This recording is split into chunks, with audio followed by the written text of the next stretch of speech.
श्याम येडेकर लिखित शौर्यगाथा या पुस्तकातील मारुती सतभा सुळेभावकर या शहीद जवानाची वास्तव कथा. आमचं बाळ जगलं पाहिजे, आमचं बाळ जगलंच पाहिजे. कोवाड एक छोटेसे गाव. गावात एकच दवाखाना आणि एकच डॉक्टर. दवाखान्यातल्या लांबलचक फरांड्यामध्ये एक माणूस फेऱ्या घालीत होता. कधी भराभरा तर कधी मंद गतीने. त्याचे दोन्ही हात काही वेळा मागे बांधलेले तर काही वेळा छातीवर दुमडलेले. मध्येच एखादा हात खिशामध्ये जाई. हातात रुमाल सापडे.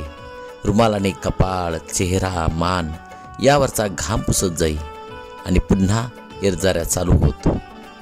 त्याच्या चेहऱ्यावर विलक्षण चिंता दिसत होती. न दिसणाऱ्या भवितव्याने चेहरा काळवंडला होता, ओघळला होता. तो विलक्षण अस्वस्थ दिसत होता. त्याच्या फक्त श्वासोश्वासाचा आणि पदरवांचा आवाज होत होता. इतरत्र शांत शांत होते. इतक्यात बंद असलेल्या दारामागून आवाज आला, एका नवजात बालकाच्या रडण्याचा. ती इरजाऱ्या घालणारी व्यक्ती क्षणभर थांबली. त्या बाळाच्या रडण्याचा आवाज तिने कानात साठवला आणि एकदम भिंतीला टेकून असणाऱ्या बाकड्यावर तो शांत होऊन बसला. एका उत्कट आनंदाने त्याचा चेहरा उमलला होता. दवाने न्हालेल्या कमळासारखा तो प्रफुल्लित झाला होता. एक दीर्घ उच्छ्वास त्याने सोडला. हात जोडले. कुणाला तरी त्याने प्रणिपात केला आणि मनातल्या मनात बाळ जिवंत आहे, बाळ जिवंत आहे असे अनेक वार तो पुटपुटला. दवाखान्याची आतील बाजू डॉक्टर राणे आणि एक गरोदर स्त्री पेशंट बाळंतपणाच्या असह्य कळा तिला अस्वस्थ करीत होत्या. एका भयानक दिव्यातून ती जात होती आणि तरीही ती शांत होती. बाळाच्या आगमनाची विलक्षण आतुरतेनं ती वाट पाहत होती. मानवी दुर्बलता आणि अदम्य इच्छा यांच्या संघर्षाचा जिवंत अनुभव ती घेत होती. साऱ्या वेदना तिच्या पुढे हतबल ठरल्या होत्या. नवजात बालकाने प्रकाश किरण पाहिला आणि आपल्या रुदनाने आगमनाची खून दर्शविली. बाळाच्या रडण्याने किंचित वाहनावर आलेल्या त्या मातेच्या डोळ्यातून घळाघळा अश्रू वाहू लागले. तिने हात जोडले. कुणा अनामिक शक्तीला तिने वंदन केले. डॉक्टरांना विनंती केली, डॉक्टर, माझं बाळ जरा माझ्याकडे देता का? चैतन्याने धगधगणारा तो जीव डॉक्टरांनी तिच्या हाती दिला. बेडवर असलेल्या त्या मातेने बाळाला अलगद धरले. किंचित वर उचलले. पंचारती ओवाळावी तशी बाळाला धरून तिने श्रद्धेने ओवाळले. कोणासाठी कोणास ठाऊक. आणि बाळाला पुन्हा डॉक्टरांच्या हाती दिले. तिच्या डोळ्यातून अश्रूंच्या धारा अखंड वाहत होत्या. ते अश्रू अत्यानंदाचे होते. पुन्हा एक वेळ तिने हात जोडले. आमचं बाळ जिवंत आहे, जिवंत आहे. ती पुटपुटली आणि तिला ग्लानी आली. डॉक्टर आपल्या आयुष्यातील एक अत्यंत कठीण परीक्षा देत होते. बाळंतपणासाठी आलेली स्त्री समोर होती.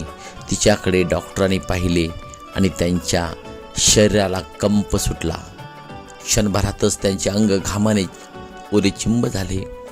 आजपर्यंतच्या त्यांच्या सराविलेल्या हातांनाही तो कंप जाणवला होता. त्यांनी डोळे मिटले.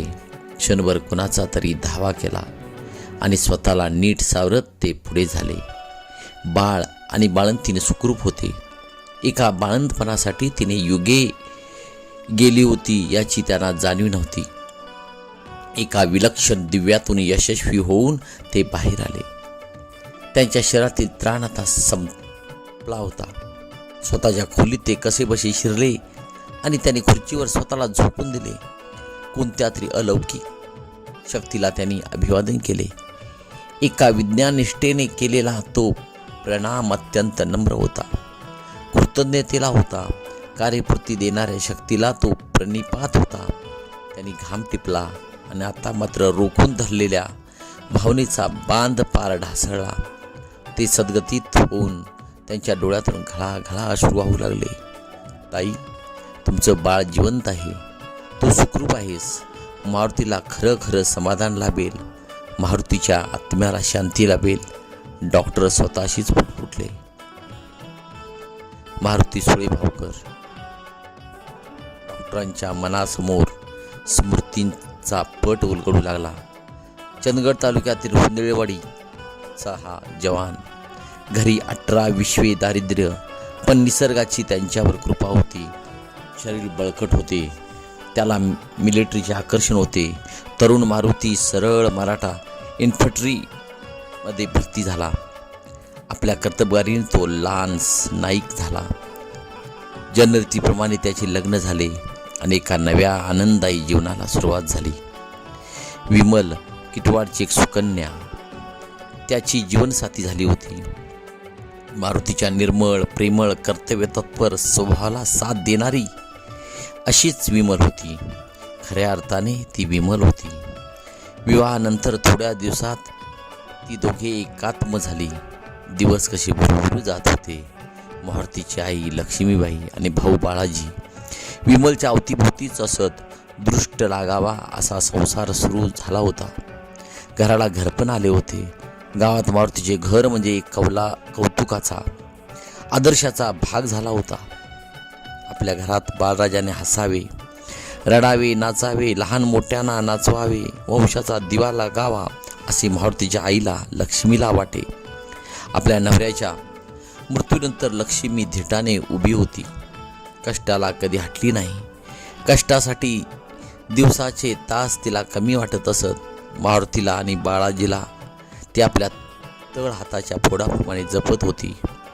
मुलांना पोटवर मिळावे म्हणून तिने स्वतःचे पोट अनेक वेळा पाण्यानेच भरले होते आणि तरीही तृप्त मनाने ती आपला गाडा एकटीच ओढत होती. मारुतीला मिसरूड फुटली तशी त्याला आपल्या मातेच्या कष्टाची, पित्याविना चाललेल्या दरिद्री घराची कल्पना आली. थकत चाललेल्या आपल्या मातेला तो घरात शिवारात मदत करू लागला. पण मिळकतच कमी. घरात आणि घराबाहेरची परिस्थिती दारिद्र्याची. तेथे 4 हातांना दुसरे काय मिळणार.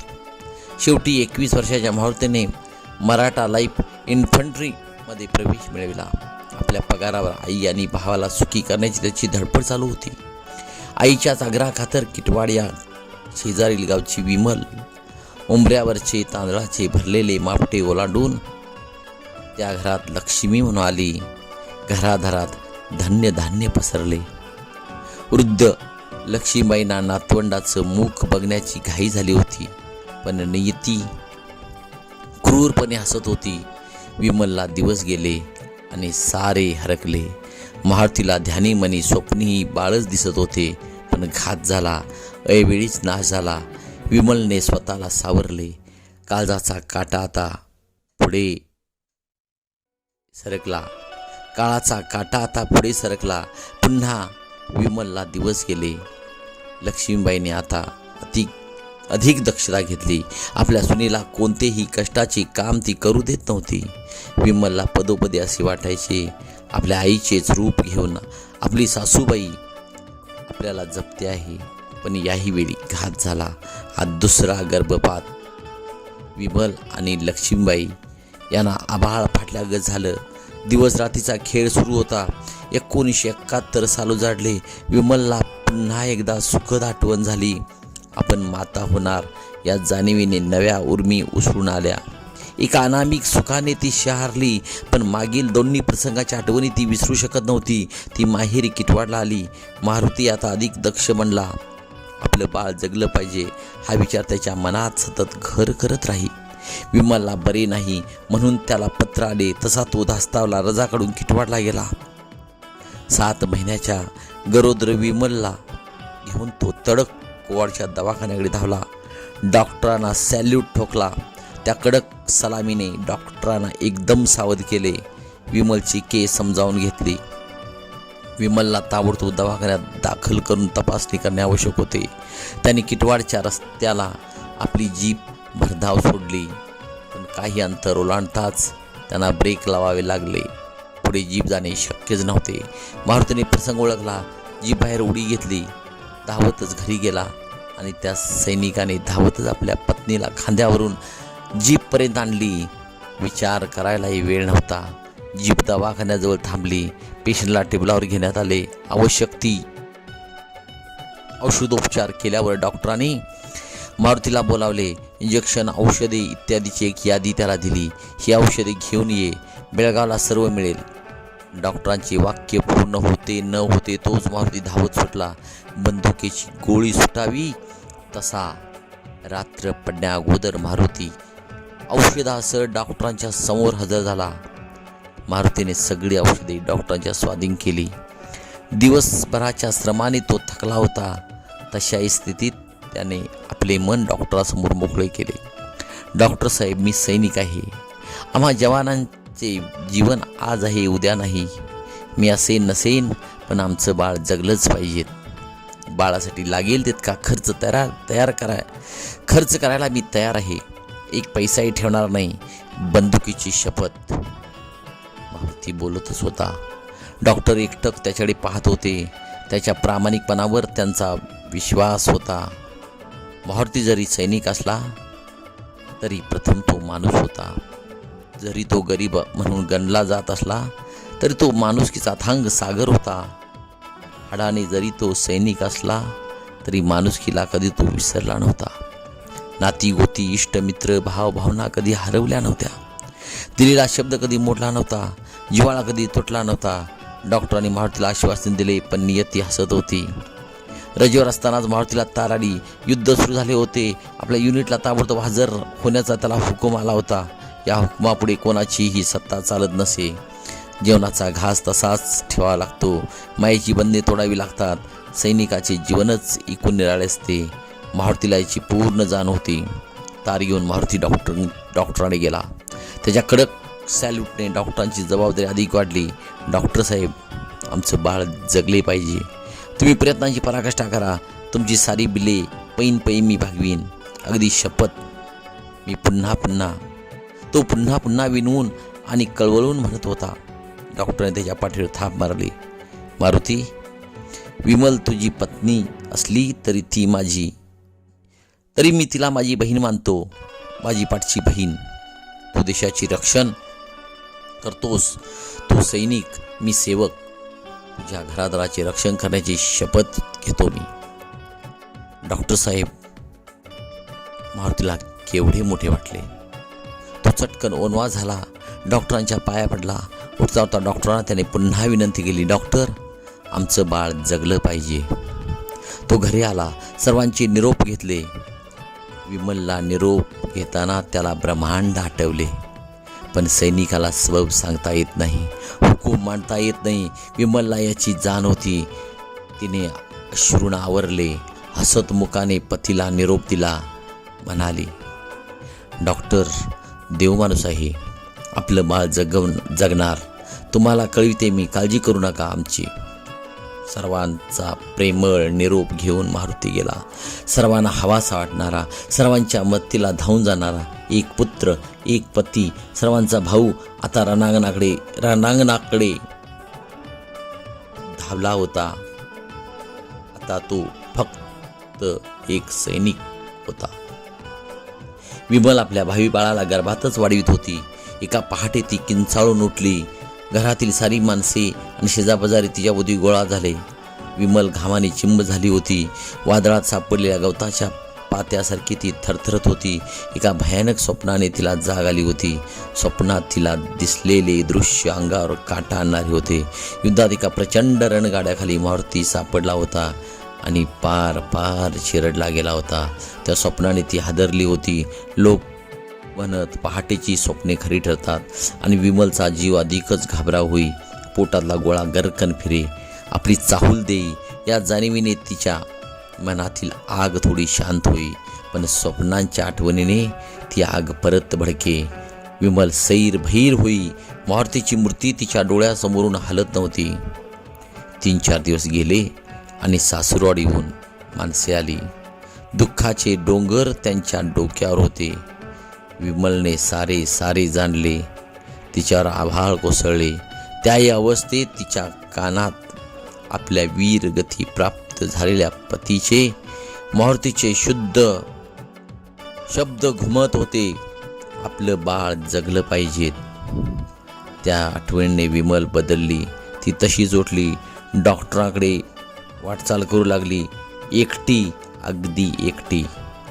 डॉक्टर आणि रणजित देसाई स्वामीकार गच्चीत उभे होते. मारुतीच्या मृत्यूची तार त्यांनीच वाचली होती.